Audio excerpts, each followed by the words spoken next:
Okay. After we've done that, nice and clean, we are going to use a couple different brushes. Brushes are my favorite. They make your board actually look pretty after a wax. So you have your 6mm horsehair tuning brush, 2mm brass tuning brush, and then the 10mm nylon tuning brush. So usually you start with a little bit of a stiffer, more of an aggressive brush, so we can use like the nylon or the horsehair. And what I do is, because you use your brush so much, what happens is the bristles get pushed one direction.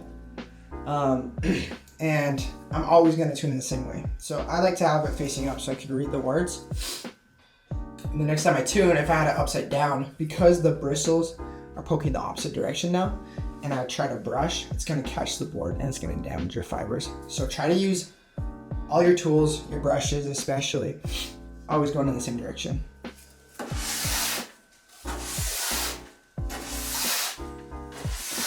So what this is doing is just cleaning your base, getting all that wax out, making sure only the essential wax stays in there.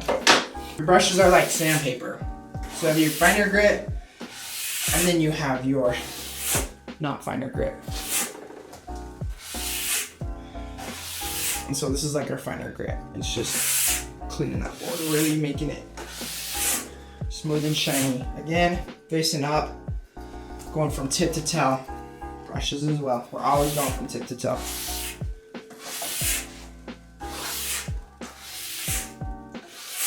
Alright, so what I'm going to do is just run over this one more time. We got all that wax. So the final thing I want to talk about is our P-Tex. So P-Tex is used for base repair. On some of these boards, on this board, thank goodness we don't have any core shots or anything. We have a little ding right here. There's not a lot we can do about that. Even a shop couldn't really fix this ding. But if you do have like a core shot or something, you can fix that. So you're just gonna take your P-Tex, and if you do have a core shot anywhere, you're gonna take your iron and you can kind of melt it just like the wax. You just want it nice and hot, melt it, and you just apply it. Make sure it's nice and smooth. And then it's pretty much just plastic that fills in that hole, that fills in that gap. And core shots just affect how you ski. You might get snow in it, it could create further problems. So make sure you take care of your bases. You have a clear one and a black one, just different colors. Black one is obviously gonna leave black plastic on here. Clear one's gonna look. So you also have little wire brushes as well that come in the tool kit. So you can use that just to run against your edges. Again, tip to tail, whatever it is. Clean up any spots you need to. You have extra files. They always send you extra files. You have a little hand file if you need to get nice and gritty and get rid of some of that rust, whatever it is. Some base cleaner. Base cleaner is awesome. A scraper, all your different kinds of waxes. A couple of different kinds of brushes, sponges.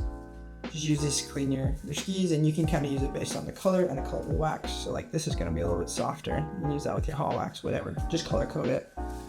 And then this is honestly the best part. Big fat brick of wax. Wax is super important. So this is going to last you a long, long time.